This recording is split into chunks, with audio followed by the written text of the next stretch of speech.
Well, welcome everybody to the Key Ministries webinar series. We're back again in 2021 doing our webinars between 2 and 4 of these online conferences and webinars each month. And I'm delighted today to be joined by DJ Chuang.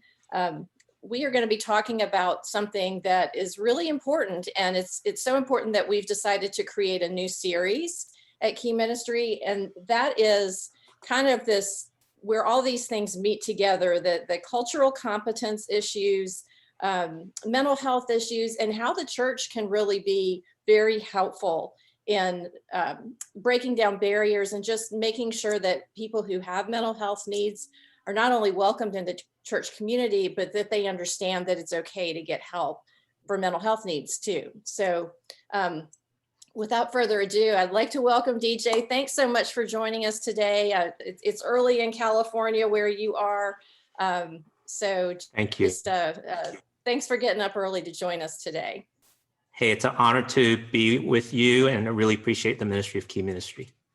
Well, thank you. Thank you. So I've gotten to know DJ just a little bit in the past year. You know, he helped with our online pastors retreat, and if you haven't checked that out, I encourage you to go to the Key Ministry website and you know, see what that's about. But DJ is also somebody who you know, is a native Virginian like I am, and we have a couple of connections there. So DJ, tell us a little bit about your story and show that beautiful shirt that you're wearing too. Yes, I grew up in Virginia, Winchester, Virginia, which is about an hour north of James Madison, where you went to school. And right. I went to Virginia Tech back in the late 80s, graduated in 88 with an electrical engineering degree.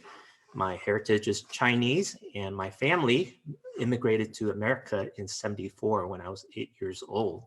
Wow. And I'm the oldest of 3 boys, so there was a lot of expectations on me, and I don't think I met a lot of them, but I did do well in school, so that brought some honor and celebration at home. Right. But I didn't receive it because in the dynamics of a Chinese family, you don't want to give too much praise, and criticism and advice is the love language for my Chinese family. Mm-hmm. So that put an emotional weight on me for most of my teen and young college and young adult years. Right. And well, just to fast forward and give you a quick overview, then working 2 years as an engineer in Maryland, I was discipled by a retired Navy senior chief that I met online. This is pre-internet, so these were called bulletin boards. Yeah. Okay. And then I took a leap of faith and went to Dallas Seminary from 91 to 95. Wow. Graduated on Saturday, got married on Sunday to my wife, and we've been married 25 years. Oh, congratulations. Thank you. And then my pastoral journey was 2 years in Raleigh, North Carolina as a youth pastor in a traditional Chinese church. Okay. And I realized I didn't really understand Chinese culture, even though I grew up in a Chinese family. And that's a common experience for first or second generation immigrant families. Yes. Right? I mean, that's very much so. There's cultural differences. Right. There's language differences, and right. all of that just gets mixed up into a lot of misunderstanding mm-hmm. and pain. Right. Yeah. And the next 3 years, I was at a more multi-ethnic, mostly Korean, English-speaking church in Northern Virginia. Mm-hmm. So in summary, I spent 10 years of my life trying to be a pastor to realize that being a pastor is good and noble work. And I could be an okay pastor, but God had more for me than just being a dutiful, responsible pastor. God also put desires and passions in me that he could use. Right. And that transition was really hard. And that's back in 2000, when I was age 34, I was diagnosed with bipolar disorder. Okay. Because I could no longer function and I was desperate for help. Right. So looking back at my life, I probably had symptoms that were like bipolar, but I was high functioning. Right. And so when you're doing well, you don't get help. especially with the shame background also. Exactly. And then so at times of transitions and stress, I had to adjust my lifestyle and my self-care. And then 3 years ago, I had a personal crisis where I was hospitalized for 3 days. And then that was the most dramatic time of learning to better manage my mental health and bipolar disorder. And since that time, I've had more opportunities to share my testimony, and I found the courage and support to do that. And it's helpful. It's been helpful to others. So every time God opens up an opportunity for me to share my story and struggle with mental health, I say yes. And that's why I'm here. Well, and thank you so much for that, because many people don't, shame is not just an Asian American issue. I mean, it's when we're talking about mental health, I mean, there is a huge amount of internalized shame and certainly cultural external shame as well. I mean, I don't even know if it's as much stigma as it is kind of, just the way that we're wired, that we don't want to talk about, the things that are really churning inside of us that are the most difficult things that we're dealing with. So very much so. And I discovered that we don't even know how to talk about it. Right. Because we don't talk about it. Right. Yeah. And it's difficult. So it's a vicious cycle. If you don't have language to describe what it is, it's really difficult to talk about it. And I think many people kind of fall into that bucket, that they don't even know what words to use to describe what's going on. So, well, I'm really curious about your experience as a pastor. And I just want to jump in here and say, if you're watching on the live stream, or if you are participating in the webinar directly, feel free to share questions with DJ in either place, and we will work those into the conversation as we're able. And just thanks for being part of this webinar today. So yeah, tell us a little bit about how it was for you being a pastor. Were you a pastor when you were diagnosed, or were you not diagnosed until after you had stopped being a pastor? Yeah, I was diagnosed immediately after I stopped being a pastor, because that was a job transition, and also really confused me because I kind of was disoriented in terms of my identity and career. And it was not a smooth transition. So there was misunderstanding weaved into all that. So it was rather painful. And before that time, I did get some counseling finally, maybe it'd be five years ago, immediately after seminary. So going through seminary, it was helpful to have that structure. I knew what was expected of me and what to do. But when I graduated from seminary, it was a stressful time because I didn't know what to do. Right. And I started looking for a job or a ministry. Right. And so that was the first time I got introduced to counseling. And I began to realize there was something missing in me that needed processing. And it's been a long journey since then to find language to describe my feelings so that I could better manage that, and I could better choose healthy behaviors, and to reframe my understanding of myself so that I can be healthy with my mind, my spiritual, and my relational aspects of life. Right. I mean, I think mental health issues are so, we can't separate mind, body, and spirit. And you can't really separate your identity in Christ apart from your mental health struggle, if that's something that you deal with, as a person. And very much. So, that's I personally am so thankful for people like you who speak into the communities and the issues that you do, and some others that are connected with Key Ministry that really talk about, what do you do with having a mental illness and your faith? I mean, mental illness drives you right to questions of purpose and faith. I mean, it's just almost inevitable. So again, I just really appreciate, you're taking the time to do this today. So out of all of your experiences, you ended up creating a podcast called Erasing Shame, which is just a genius name. Thank you. Congratulations for that, because it was such a huge concept for you personally, from your culture, maybe internalized as well. So what has been the goal of that podcast, and what have you seen come out of that podcast that can be helpful for individuals who have a background like you, or churches who minister to individuals who have a background like you do? Well, that's I could take hours to explain that. So, so the short answer would be check out the Erasing Shame podcast at erasingshame.com. We're on Facebook and YouTube and all the podcast channels that are out there. I actually registered the domain name back in 2012. So Okay. it was an idea that was placed on my heart really early on, because I realized that Asian Americans struggle in life and faith in a way that's unique than non-Asians. Mm-hmm. So I wanted to create a conversation, not just a lecture or a monologue Right. or a course, where Right. people could be in conversation and process out loud. And there's a dynamic that happens there that is unique and helpful.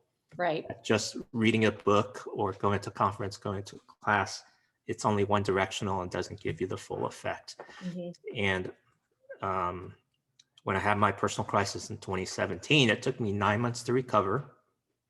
And part of my recovery was slowing down. Mm-hmm. And another part was staying in counseling, getting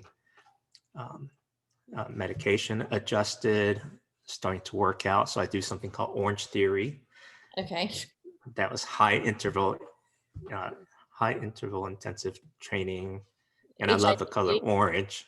Yeah. So that was that was a yes. And then what got me through is just hanging on to faith, that I constantly repeated Psalm 23 in the Lord's Prayer over and over, just to rewire my brain and get me centered. So faith was a very important part of my recovery. And at the beginning of 2018, so after I've recovered, I was inspired to start the Erasing Shame podcast. And I asked my prayer group. My wife actually put together a prayer group during my recovery process. And it encouraged me to do the hard work of recovery and healing, because I saw 400 plus people praying for me. Right. So the community really helped too. Right. And so when I had this idea for the podcast, I asked my community, hey, I have this idea, would someone like to help me? Because again, it's a conversation, not a monologue. So I needed a co-host to start this.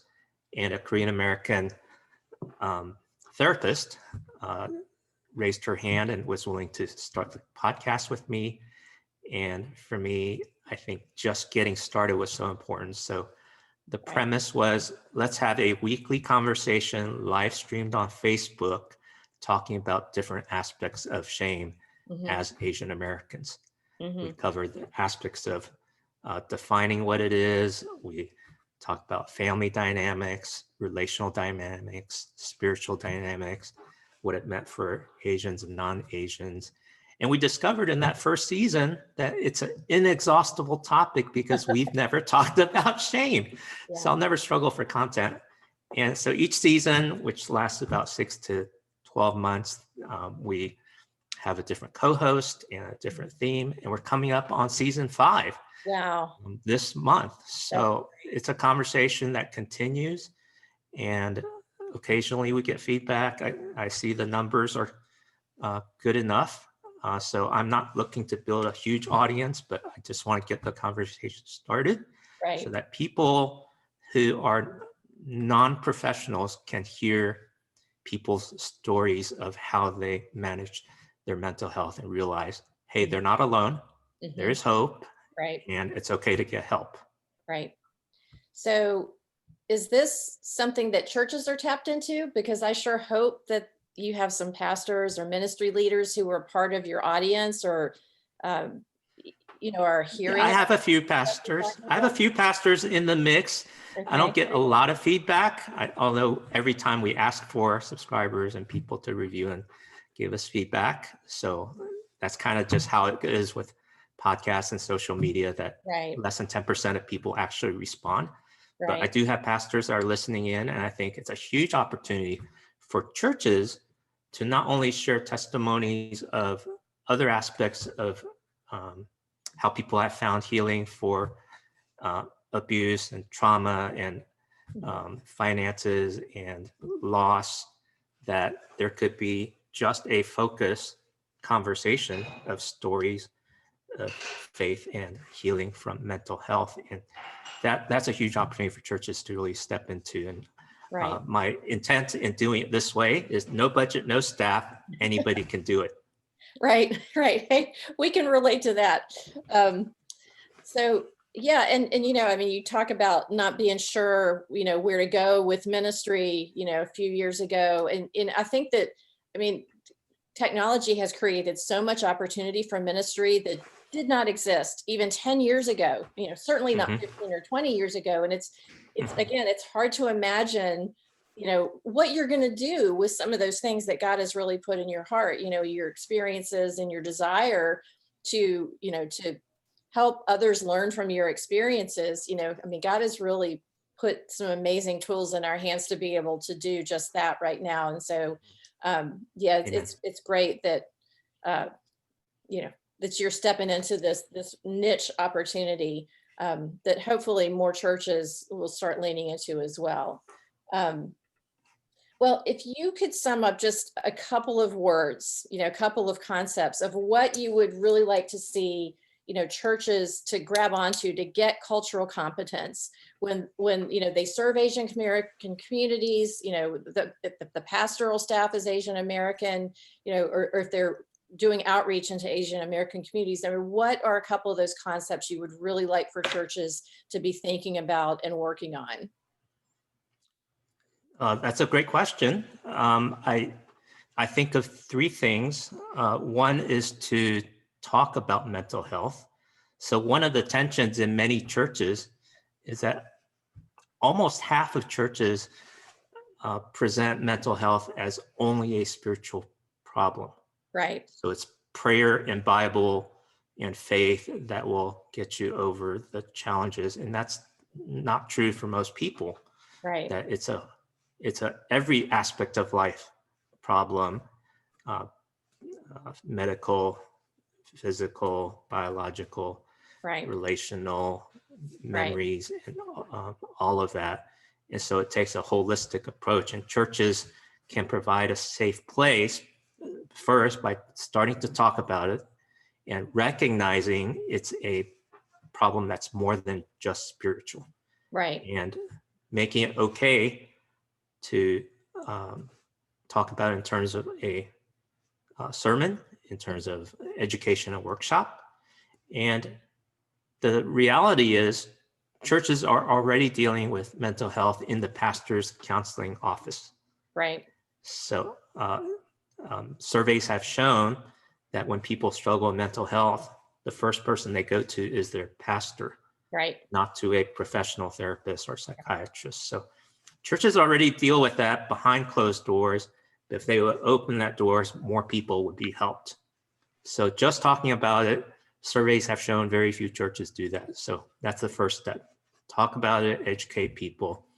And then second, provide resources as you talk about it.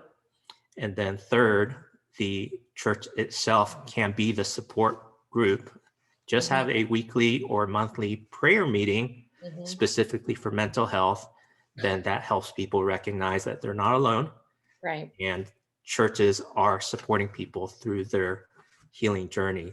Right. That's what churches can do that therapists and medications cannot do. And few churches are doing that.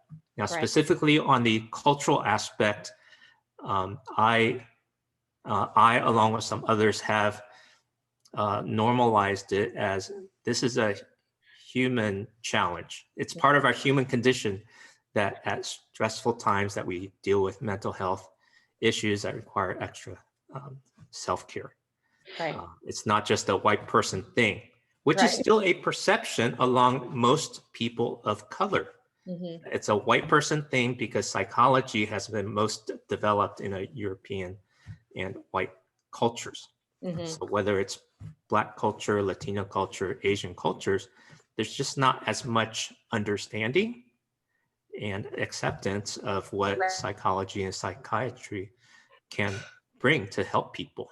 So the cultural sensitivity there is Right. a little more cultural education. It's so helpful when Right. someone who looks like them talks about mental health. Because when a white person Right. talks about it, it's still the quote unquote other. But when an Asian American person like myself talks about it, then Asian Americans can understand, okay, this is real for us too. Right. Right. And just to reiterate that point from a little different perspective, I went to a conference a little over a year ago about cultural competence with respect to autism. And that, it's the same issue in immigrant communities and the Black community, Latino community. There is particularly for families who are first generation, they may not have the language to actually describe what they're seeing with their child, which delays getting diagnosis. And of course, for something like autism, the sooner you can get it diagnosed, the better. And the same is true for mental health conditions.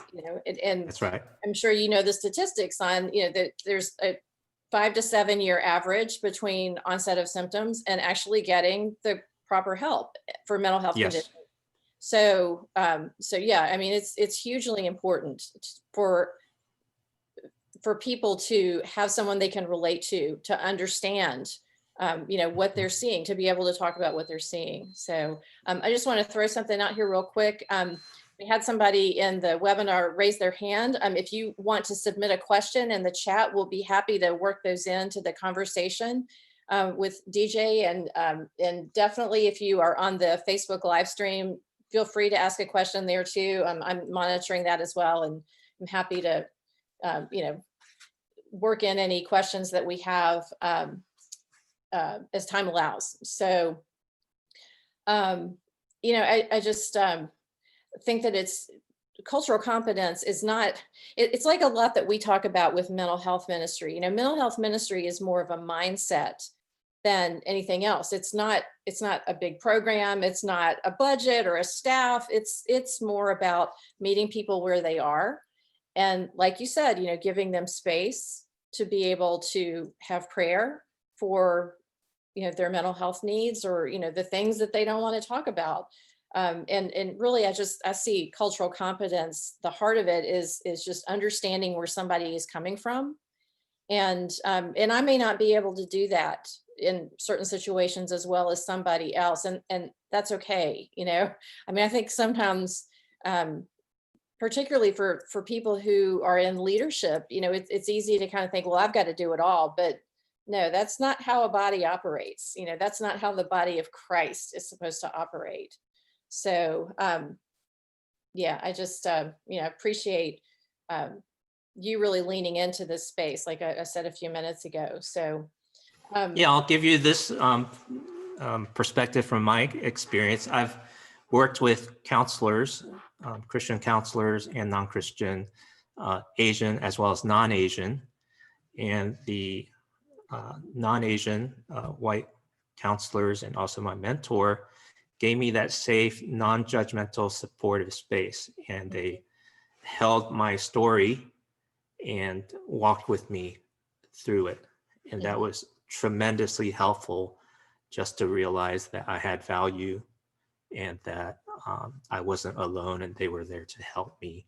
It gave me the courage and the faith to keep going. I mean, this is a matter of life and death, right? Right. For most, as we struggle in despair. And then with the Asian counselors that I've worked with, they added an extra dimension of understanding because I had to explain less of my context. Right. And so that made it easier to work on some of those cultural issues. So there's a place for both to be helpful for someone who's Asian or someone who's different than yourself. Yeah, and this may sound controversial, but just the experience that I've had, and I know others have had, it's not necessarily the Christian counselor who's going to be the best fit. You need to find the counselor who will help you work through what you're struggling with the best. And so that may not be the counseling that is in your church. It may be somebody who is, not very connected to, church life at all, but they have real expertise in whatever your issue is. I use the example sometimes in conversation that, you want to go to the best brain surgeon. You don't care if the brain surgeon goes to your church. So anyway. That's a great thought. Yes, yeah, thank you. Thank you. So, well, what are you seeing trend wise? Are you seeing improvement in the understanding that mental health needs are human needs in Asian American culture? Is there a movement towards that over the past 5 or 10 years? Yeah, very much in the past 3 years, I would say. There's been a lot of movement. Fabulous. And a lot of that has happened because of social media. Yes. Social media has democratized publishing and giving voice to the marginalized people and subjects that aren't often talked about. And so social media has enabled a Facebook group with over 6,000 people that are talking about Asian American mental health. Wonderful. It almost looks like you're peeking into somebody's counseling session because they're so raw and vulnerable and honest about where they're at. Mm-hmm. And then that Facebook group is supportive so that the person feels free to share a little bit more and to realize that they're not quote unquote crazy. Right. And that other people can understand and empathize, and it helps them to take that next step towards health.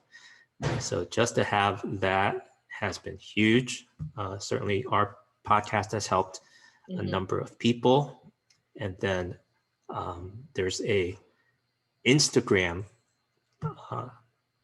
it's an Instagram account.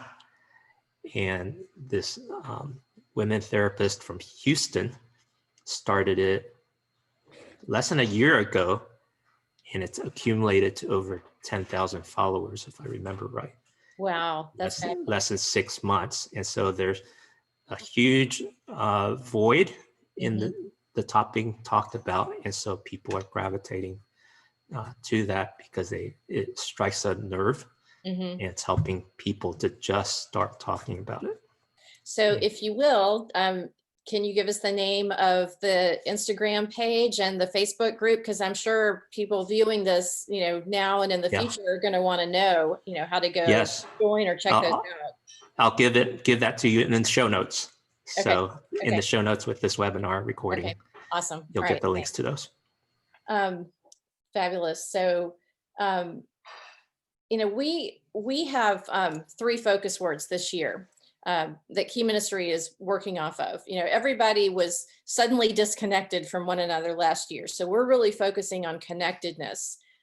We are all about collaboration. We work with people in different ministries all across the country and even beyond. And so, we're continuing to be really collaborative. And then the other word that we're really emphasizing is discipleship. Because, when the church went home, when the body of Christ had to go home, and in some places is still, really difficult to gather together, as the corporate body in any particular building, discipleship is more important than ever. So, for individuals who are in the Asian American community, who have mental health needs, what do you think, are some things that churches should be thinking about with respect to discipleship or with respect to connectedness in this season that, this strange season that we all still find ourselves in? Well, there's a lot churches have to think about doing differently. And it's a great first step that churches by and large have learned how to either live stream or pre-record their worship services to be shared online. The next step is still pretty new for my sense for most churches to do the additional engagement and the connectedness and the discipleship through the online tools that we have. But I've been privileged to host on Zoom, which is free for up to 40 minutes, and it's worth investing. I think it's under $200 a year for an account. I've been hosting since COVID lockdown started. I've hosted 2 online Bible studies every week. One for men on Saturdays, and then one for men and women on Wednesday nights. And that's been so helpful in terms of connectedness and discipleship. I've seen people's faith grow, and that's what discipleship is.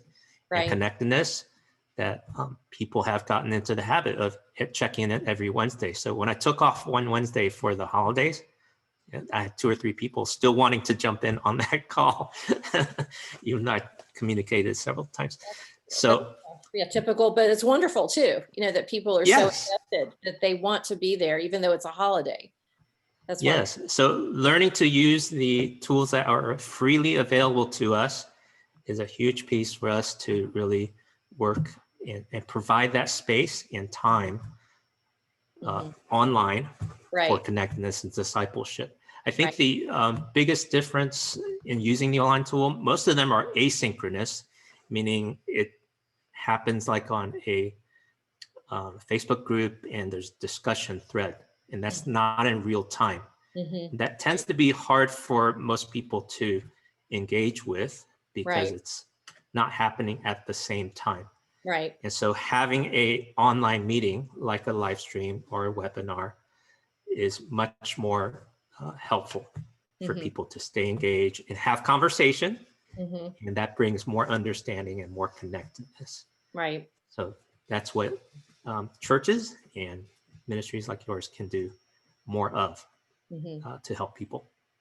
Yeah, so we've seen examples in the past year of both the asynchronous and real-time type conversations. And, everybody has tried to do new things online, whether it's conferences or, meetings or what have you. And some have worked really well, some not so much, but, we're all still learning and trying here.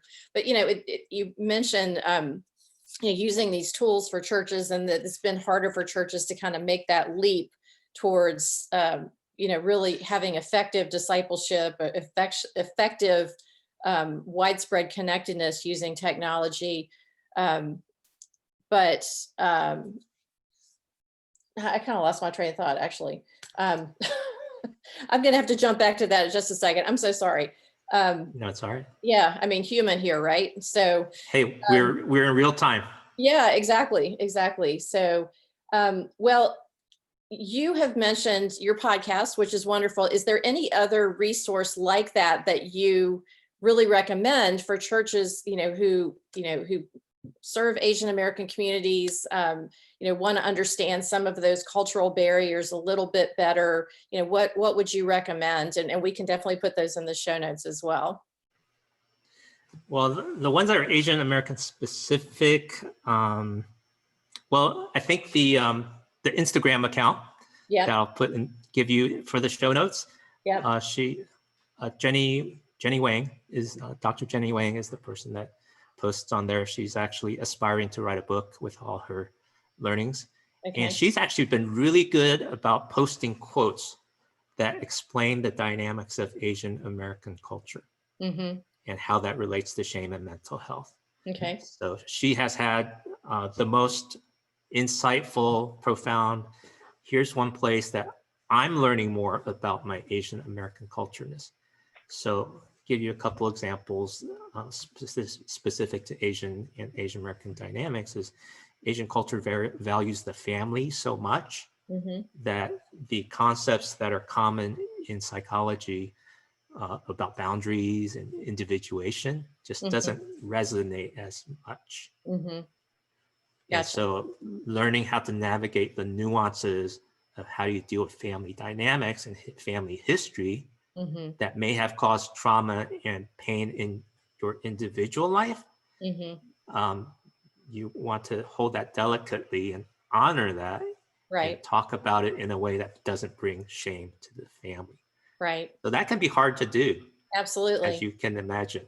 Yeah. And so that's probably the biggest one, because Asian culture is so family oriented. Mm-hmm.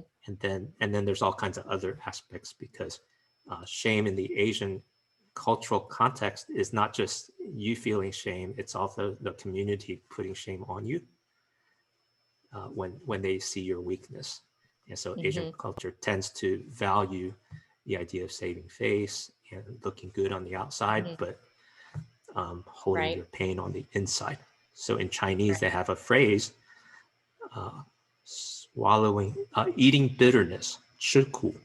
Okay. So when you have pain and struggle, it's actually an Asian cultural practice and value to hold it in.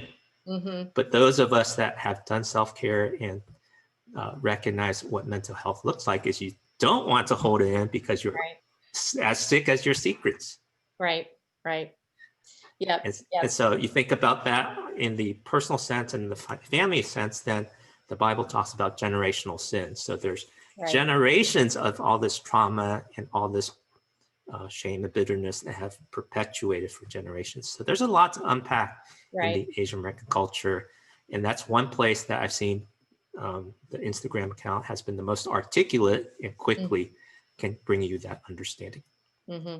Yeah, my pastor actually talked this past weekend about, I think it was a passage in Colossians 3 or 4, and it talks about like wrath and anger. And, like wrath is like, the person who has the very angry outburst, and boy, everybody around just feels like, beaten up after, the person is done. But then the Hebrew word or the Greek word for anger that's described there is more like what you're talking about, like swallowing it and letting it simmer for a long time, and still not dealing with it right. It's just as destructive, just in a very different way. And then, all the scripture about, not letting a root of bitterness grow up, because what grows out of that can wreak havoc on your life and your relationships, certainly. Back to the honor of the family and the shame of the family. Are you seeing that? I just think it's so beautiful that the gospel of Christ, addresses, we want to honor the family, but we also, you need to not be a person that's filled with, with this long simmering anger, because it destroys you. So have you seen the Asian American culture be able to attain a little bit more balance within the church, so that, because it is a delicate balance, and I'd say that that extends beyond just Asian American culture. It's very biblical to want to honor, your parents, certainly. It can be a difficult thing when, like you said, there's generational sin, or there's other issues that have not been addressed. So what do you think the movement there is within Asian culture? Yeah, the place I've seen a lot of movement and hope is the bicultural Asian American person who's fluent in both cultures. And they're able to, like myself, there's people that are even more fluent than I am. Okay. And they're able to translate and adapt some of the Western concepts of self-care and health into the Asian cultural context with first generation parents. And it's going to take longer for first generation Asian minded people to accept some of these new ideas, but through relationship and over time, when they can see less stress and better health, then people who are new to these ideas begin to accept them. And I've seen that in my own relationship with my mom, that as she has seen me grow and mature and become healthier, that she is more open to understanding and getting herself educated about how to get in touch with her own feelings and self-care. So that's how it's been happening. I think just translating books into an Asian language gives you kind of a surface understanding, but it still doesn't quite make sense. a lot of this has to be experienced rather than just educated. Right. Which Through, is through the experience and through the relationships is how it's beginning to, that's how mental health is beginning to help non-white cultures around the world. I think as I look at Asian cultures, Japan and Korea have the highest suicide rates in the world. And it's just tragic. And so for Asian cultures and their governments, they recognize that mental health is a serious crisis, but they don't have the answer because they're not open and they don't understand the value of mental health. And there's some cultural barriers to that. And so the breakthroughs have been, well, here's how it's worked for people that look like you and live in your culture. And here's how to navigate the complexities of honor and history and family. Then that has been helpful to those that come from an Asian background. Well, I remembered my thought that I lost a few minutes ago. I'm sure you were aware that last year, so much of the church went online. And for the first time, for the majority of churches, there started to be pastors started to make mention of the reality of people feeling anxiety, people having depression, people really struggling with their relationships because of what's going on in their minds, and their spirits, are just not quiet in this time. So we see that as only a good thing, because it's acknowledging the reality, that thing in the room that nobody wants to talk about. That's opening some doors for people to be able to get to the heart of what's going on and be able to do that within the context of church. Have you seen pastors in your part of the country? You're in the West Coast of the US and Southern California, right? That's right. So, are you seeing, there's probably a larger Asian American population there, certainly, than where I am in the East. And I think where Beth and Steve are, my colleagues, are in the Northeast.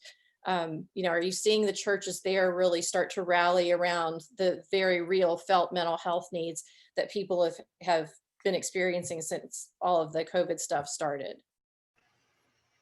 Well, there's no doubt that mental health is a huge issue for churches, both Asians and non-Asian. Yes. There's a network of church planting churches called Exponential. They reach over 10,000 church leaders that are looking at the trends of the church and what's going to be the future. And in their strategy session, they have identified mental health as the top need for the future of the church. So it's being recognized with some of the thought leaders in the church world. On the ground, I do occasionally see seminars and workshops and sermons that do mention mental health more than I used to. So that's getting acknowledged by church leadership at the local level, both Asian and non-Asian. And then as it is being recognized as a felt need, not only for congregation members, my hope is that churches will also see this as a felt need in the community outside of the church. Right.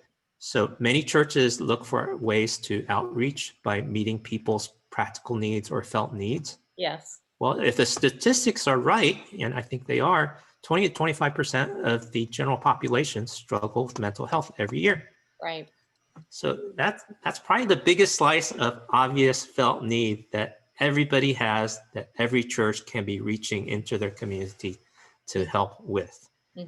And the things that churches can do very practically is provide the education, and you can bring in a counselor or get some good training from Key Ministry and other resources. Just provide that basic education so that it's not such a mysterious and misunderstood, because media and other things, we have a lot of misconceptions about mental health education. And then secondly, provide a prayer support group. And that's what every church can do. And I would hope more would do to help people that struggle. Well, more and more people are struggling with mental health because of this global pandemic and the Yes, stress of the definitely. economy and everything else. So Right. very, very much needed for the church to step into. Yeah, and if you're watching and you haven't visited the Key Ministry website, we have lots of resources for churches, for families, specific to mental health needs. We advocate the churches for individuals, either one. The way to reach a person's mental health needs is to help meet their practical needs. So just as an example, you mentioned that you had a period of crisis, where you were hospitalized, and, that is not an uncommon thing. Churches are great at coming alongside families in their community that, have a family member in the hospital. Well, gosh, if there's, a person in the hospital because they have a mental health crisis, they have needs just like the person who, has cancer or has a child in the hospital for surgery or what have you. And so, meeting those practical needs of childcare and, delivering meals and all those kinds of things, are very applicable and can go a long way towards really helping with a person's mental health crisis. So we have lots of ideas about that sort of thing on our website, and I just encourage you to go visit that, keyministry.org. DJ, we only have about 10 more minutes, so I just want to, mention that to everybody who's watching. We do have people on the webinar and also on our Facebook live stream, and thanks again for joining. So if you have a question, if you have a comment that you want us to share with DJ, get it in the next couple of minutes. We will be posting this webinar recording on the Key Ministry Vimeo and YouTube channels, and we'll share again in the future. If you missed anything, or if you want to share this with others, that will be available to you to do that. So, here we are about to wrap up. What are just a couple of things as key takeaways that you'd like for maybe church leaders who minister to and with people in the Asian American community? What are a couple of things you'd like to leave them with, so that they can better understand the needs of the community and also better serve the community? Yeah, well, first I would say that whatever kind of church you are, whether it's very homogeneous, mostly white, or very multi-ethnic or Asian American, there's a lot more that you can do in your church to serve people that struggle with mental health, both Asian and non-Asian. So take those steps, take the resources freely available, to be a conduit of helping people understand mental health and self-care, and providing a prayer support group. It was really helpful to me to know that there was a support group where I could just have prayer, because meeting my therapist once a week or once a month, it's just not as available as a prayer support group. So having that is tremendous and very easy to do. And then there's certainly more things you could do, but as God provides, you can do more of those things. In terms of understanding Asian American culture, I mentioned the Instagram link that I'll provide in the show notes. And so that's the education piece. And then the personal piece, it's Asian Americans are very relational. So finding, or you probably have someone, if you're not Asian Americans, you probably know someone that's Asian American. And so take a monthly or twice monthly time to just meet up. You can meet up online, or for some places you can meet in person and have coffee or tea, and just to get to know each other, hear each other's stories, and then you can walk alongside and understand how to contextualize ministry for Asians and Asian Americans. And certainly I'm available for that. I'm meeting people online regularly. So I would love to be part of that conversation if you want to begin learning more about Asian American culture, wherever you are. And we'll be happy to share DJ's contact information, like he said, in the show notes. And he has lots of great ideas and wisdom to share. And you're talking about, just leaning into these relationships. And I really love how that's what Jesus did. He was, of course, the perfect person, is the perfect person, but his model was, having these close relationships where he did life with people. And, that's the way that no matter who you are, that's how your faith gets deepened typically. It's not just to read about, somebody's experiences. It's really not enough to somebody's lecture. It's really doing life with people where you come to understand, where scripture comes alive. You see the things that scripture talks about as being real, as you're seeking to understand, just how to be that person that Christ has called you to be, no matter what your culture is. So, well, DJ, Yeah, here's one thing about being Asian is we're not really good at self-promoting. Okay. So I've we'll self-promote this like all you want. We'll promote this all you want, so you don't have to be out there self-promoting this. So I should mention my the podcast I'm co-hosting, Erasing Shame. Right. And then I also just started a series on my YouTube channel where I'm talking about Asian American mental health specifically. Okay. Fabulous. So I'm answering questions from a seminar I did at a Chinese church a year ago. Okay. I collected like 60 questions. So there's a lot of interest Fabulous. even among Asian Americans to learn Okay. about how to take care of their mental health. And so I'm answering a question every week about Asian American mental health there. So we'll have to provide that as a resource. Well, that's fabulous. And we will definitely be sharing that in our social media going forward as well. Not only to promote you, but also to give that information that, is helpful to those who follow our work. So, well, DJ, I just really appreciate your time today so much. And it's just been, a joy to get to know you a little bit better. And, we look forward to being able to share some of these resources. So thanks for everybody who joined today. If you've got questions going forward, feel free to either post them in the Facebook comments, or, when we share this video in the various places, you can comment there as well. As always, you can reach us at keyministry.org. I am Catherine Boyle. That's Catherine with a C, at keyministry.org. So feel free to send me an email if you have a specific question, and we can get that routed to DJ.